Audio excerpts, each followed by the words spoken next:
The theater was quiet in the early morning, the kind of quiet that feels like a held breath. Soft lights warmed the stage, and dust drifted slowly in the air as if time itself had decided to slow down. Simon Cowell sat at the judge's table, his hands folded, his face calm but watchful. He had seen thousands of auditions, heard countless voices, and learned to recognize the difference between noise and truth. The audience seats were filling, but no one was rushing. There was a gentle patience in the room, like everyone sensed something delicate was about to arrive. When the stage manager whispered that the next performer was ready, Simon lifted his eyes. The curtain moved, just a little, and the moment stretched. The stage lights softened further, and the quiet deepened, wrapping the room in a feeling that was almost tender.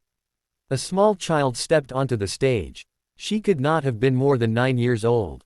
Her name, written on the screen behind her, was Lily. She wore a simple dress, faded at the edges, and shoes that were clearly too big for her feet. Her hair was tied back with a thin ribbon that had seen better days. She looked around, blinking at the lights, her hands clasped together as if she was holding onto something invisible. When Simon leaned forward, he noticed her shoulders were tense, like she was bracing herself against a cold wind. The host gently asked her where she was from. Lily spoke softly, her voice steady but thin. She explained that she did not have a home right now. She and her mother slept where they could, sometimes in shelters, sometimes in their car. The room changed. The audience leaned in. The story was not dramatic, but it was real, and that made it heavy. Simon listened without interrupting. He had heard stories of struggle before, but something about Lily's calm honesty felt different. She did not ask for pity. She did not cry. She simply told the truth, as if truth alone was enough. When asked why she came to the show, Lily paused. She took a breath, slow and careful. She said she liked to sing because it made the bad nights feel shorter. Singing helped her mother sleep. Singing made her feel warm inside when everything else felt uncertain. The judges exchanged quiet looks. There was no rush. The moment needed space. Simon nodded once, gently, and told her she could begin whenever she was ready. Lily stood still. For a few seconds, nothing happened. No music played. No backing track started. She closed her eyes and took another breath. Then she sang. Her voice was small, but it was clear, like a light shining through a crack in the dark. The sound was not loud, yet it filled the room in a way that surprised everyone. It carried honesty, and it carried need.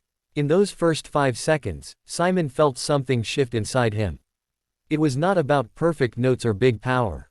It was about truth landing without warning. Before Lily even reached the end of her first line, Simon's hand moved. He slammed the golden buzzer. The sound exploded through the theater, bright and sudden, breaking the stillness like sunrise. Golden confetti poured down as Lily opened her eyes in shock. For a moment, Lily did not understand what was happening.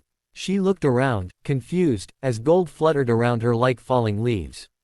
The audience stood up, applause rolling in waves, but Lily stayed frozen.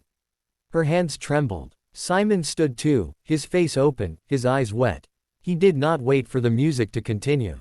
He walked closer to the stage, speaking into his microphone with a softness rarely heard. He told her that sometimes you do not need more than a few seconds to recognize something special. He said her voice carried hope, and hope mattered. Lily's knees buckled slightly as the meaning sank in. Tears streamed down her face, silent and full. The gentle twist came not in the applause, but in what followed.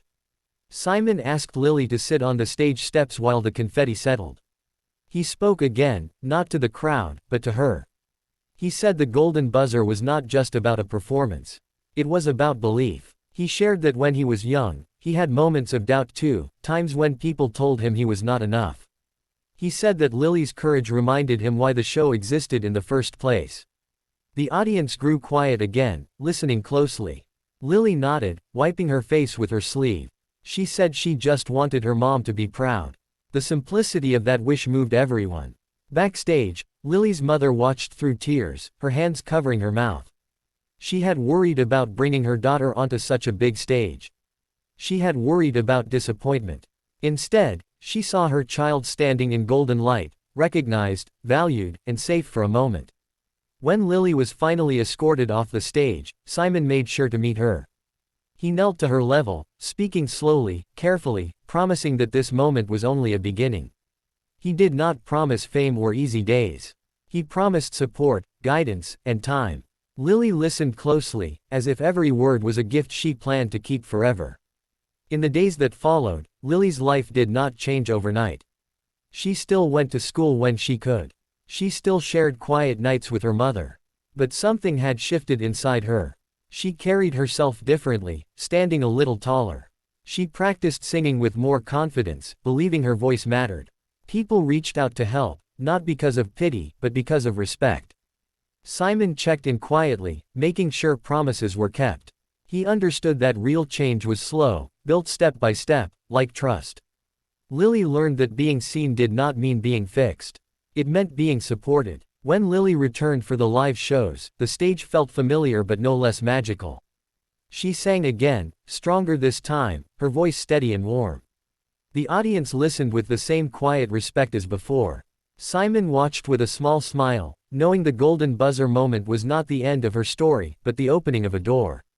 Whether she won or not no longer mattered. What mattered was that a homeless little angel had been heard, truly heard, in 5 seconds that changed the direction of her life. And as the lights dimmed and the applause faded, the feeling remained, soft and lasting, like hope settling gently into place.